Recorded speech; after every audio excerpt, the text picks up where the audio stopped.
Hey, my name is Andrew Fife and I'm Danica's husband. I'm going to talk about my Fezzari LaSalle Peak 2.0 today.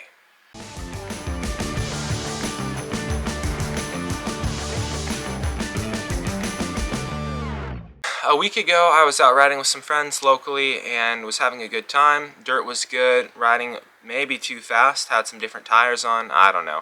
But I think I just barely dipped off the trail and flew going way too fast into a tree, and thankfully my knee absorbed all of it and completely shattered my tibial plateau.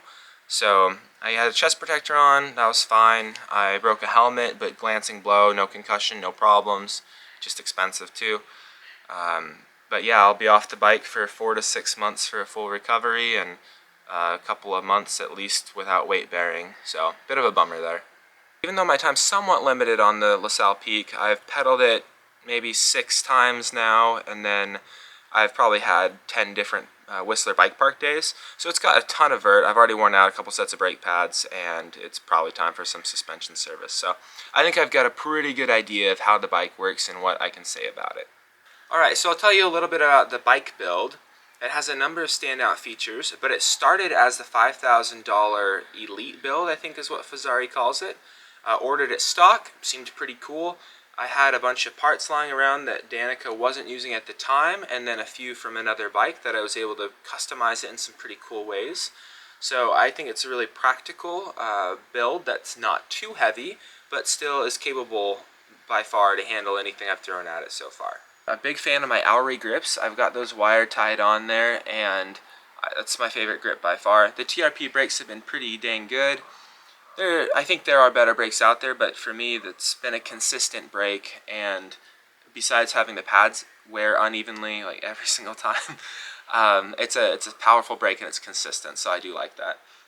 I've got some Pedaling Innovations Catalyst pedals on there, and I really like those because they have a huge platform, and after being a fan of things like the Chromag Daga and Deity T-Mac and Deity Death Trap, I think this is my new go-to pedal just for having such a large platform, the way that I have a midfoot stance. The brake setup is probably a standout feature. I've got Galfer 246 rotors front and rear on this bike, and I'm 100% sure you're not supposed to put a 246 rotor on the front or rear of this bike, but it's worked fine. So I think there's nothing to worry about. So nothing's broken. I'm sure it hasn't been tested to that standard, but it fits, it works. Actually, that's something that the bike does really well. There's clearance for a huge rotor on the chainstay and the seat stay. Nothing's flexing into it. You just put a big adapter on there and you're good to go. The big rotors have allowed me to have a little less pressure at the finger for the same power at the caliper. So I'm not getting as pumped up, I'm not getting as tired. Mostly though, I have the giant rotors for brake fade.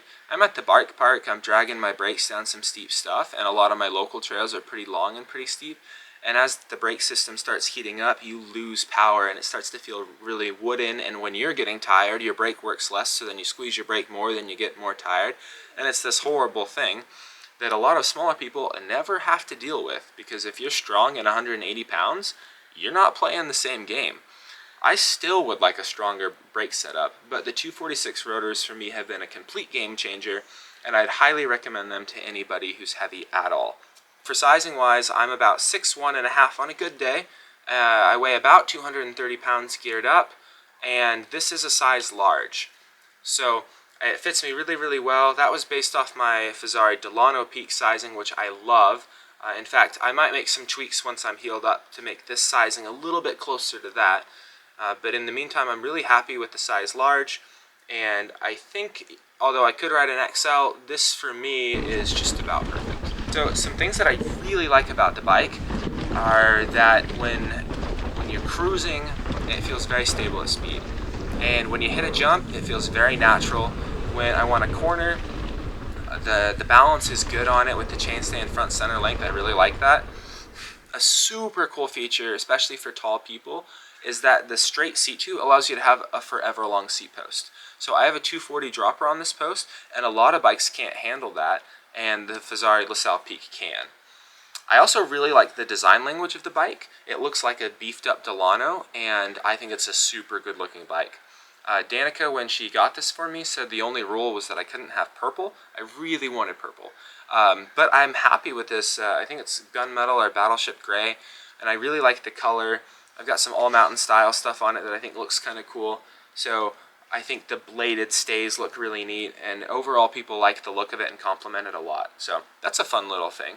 Somebody that reviews bikes recently, and they had a LaSalle Peak in their quiver, and they were mentioning that maybe it didn't feel quite as snappy or stiff as some others in corners, and didn't want them to push the bike as much. And they had a lot of other good things to say. And it occurred to me that I've had a slightly different experience. I weigh a lot. I'm a big rider, and I ride pretty fast and aggressively. I haven't felt that it's too sloppy or anything like that. But I think it's because I've had carbon wheels on it the whole time. I haven't ridden it with the stock wheel set even a little bit. So with the carbon wheels, the thing feels stiff, it feels snappy. I really like how when you push through the suspension, it supports you back. For a while, I had a hard time setting up the Zeb and the Super Deluxe build because I was getting bucked on jumps.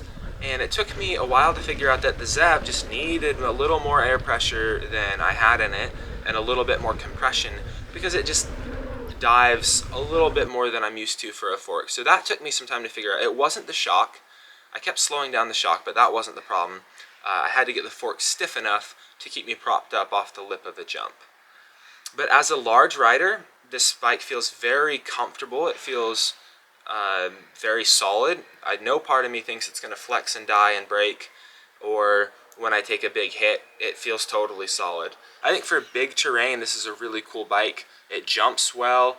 I think that you're going to be happy with it if you're looking to climb efficiently, cover large distances, but then mostly you're looking for kind of heavier terrain and steeper trails, or going fast and hitting jumps.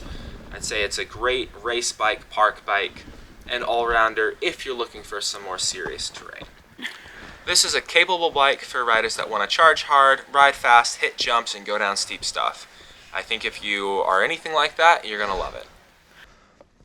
I'd like to take a moment and thank Competitive Cyclists for sponsoring this video.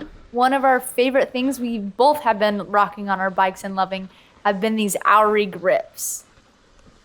I am definitely converted to the push-on grip train. I'm going to leave a link to Competitive Cyclists in the description below, and make sure to use code Fife15 for 15% off your first order. Thanks for watching. If you have any questions about the LaSalle Peak, leave them in the comments below. Now I hope you go and find some flow.